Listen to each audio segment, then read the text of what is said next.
Hello and welcome into another episode. I've got a really fun story for you today, and then we'll get into what kind of tool we can work on using simple steps for creating a little bit easier, happier life today. All right, so when I was first married almost 26 years ago, I did not like it. It was really hard for me. It was so hard. And, 26 years later, I'm happy that I stuck with it. I really, really am.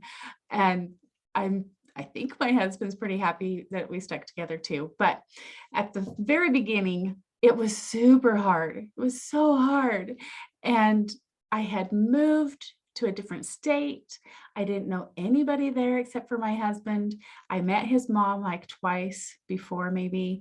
And it was just really hard. And then on the way down, we were moving from Utah. On the way down, my husband announced he was unemployed. I was like, oh, this is hard. And so the first couple of weeks, maybe month or so, I went to church and somebody was teaching something totally unrelated. I don't even remember what the lesson was, but it made me think of this tool that I'm going to share with you today about choosing one thing to keep. Just choose one thing to keep. So in the lesson, this sweet lady was teaching us about how she had a hard time with her husband, and she decided she was going to just pick one thing that she didn't like that he could keep. And she would never tell what it was. No one would ever know. And I'm not very good at keeping secrets.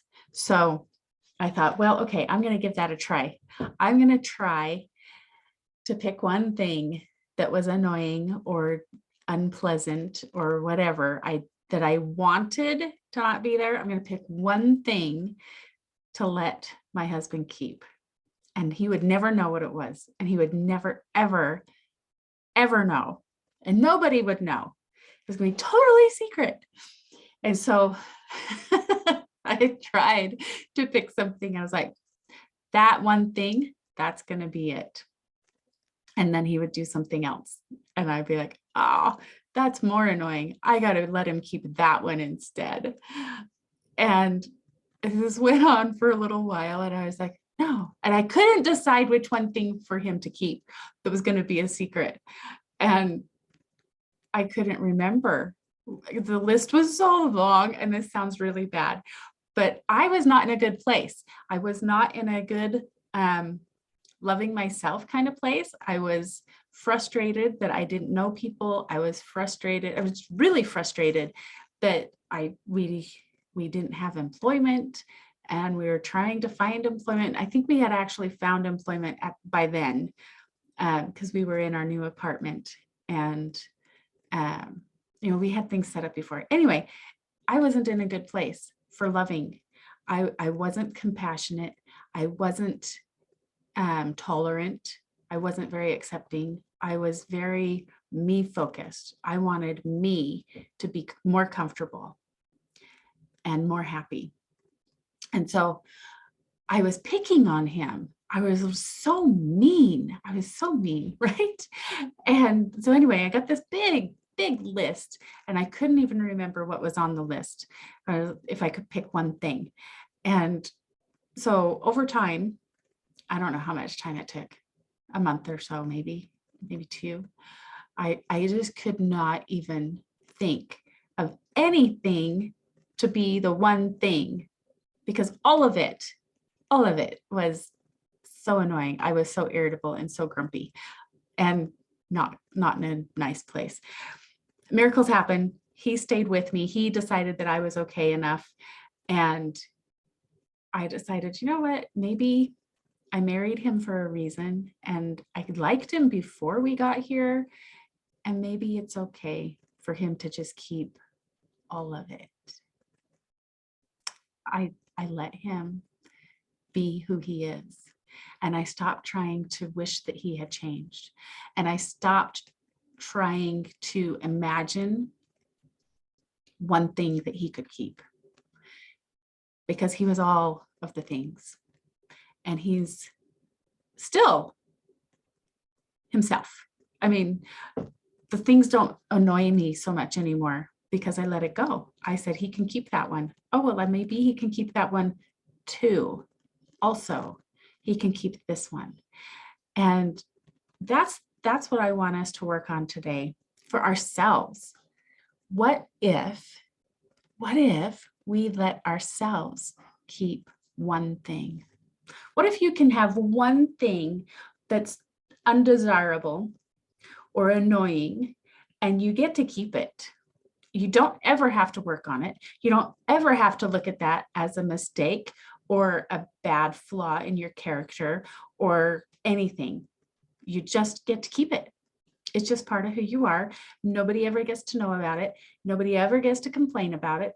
And you don't ever have to go there again to try and figure out how to fix it.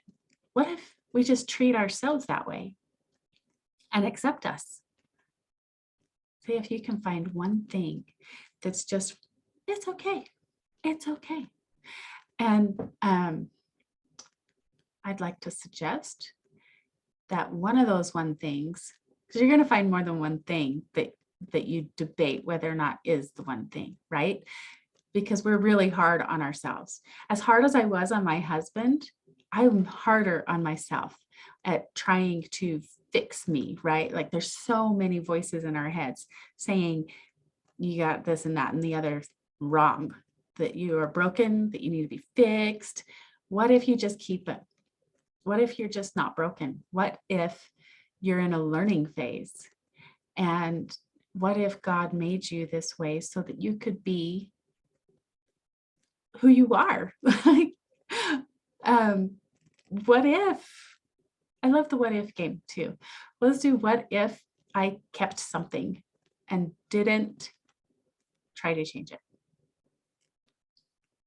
Of course, you're going to change it because we're going to change how we feel about it by accepting it.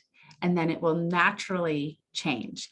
I didn't get to 26 years with my husband because I wanted him to change or because I was thinking all the stuff he's got to fix.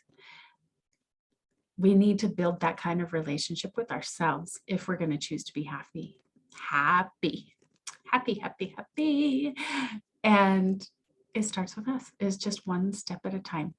So let me know what it is you are going to keep. We're not going to make it secret anymore because guess what? The secret's out. Everybody knows that I couldn't choose one thing for my husband. Everybody knows that everything was annoying me, and he knows it too. I asked him beforehand if I could share the story, and he's like, yeah, right. Because I don't ever want to put a story out there that somebody doesn't know about and it comes back and is embarrassing or whatever. But he's so good. He's so good at just letting life be like, that's what happened. Okay, that's a fact. That's part of what happened. And we're going to share and learn from our experiences.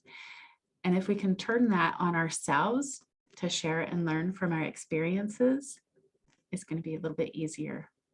It's not going to be easy by any means, but it could be a little bit easier, a little bit lighter, a little bit happier, a little bit easier to choose to be happy when we choose to accept who we are, right? Okay, let me know. Go to cheerfulbychoice.com and get your free email download and get on our newsletter so you can be in touch with all the other things that we're doing and coming up, some awesome things. And if you're in the newsletter list, you're going to be the first to know. All right, we'll see you later. Remember, you're worth it.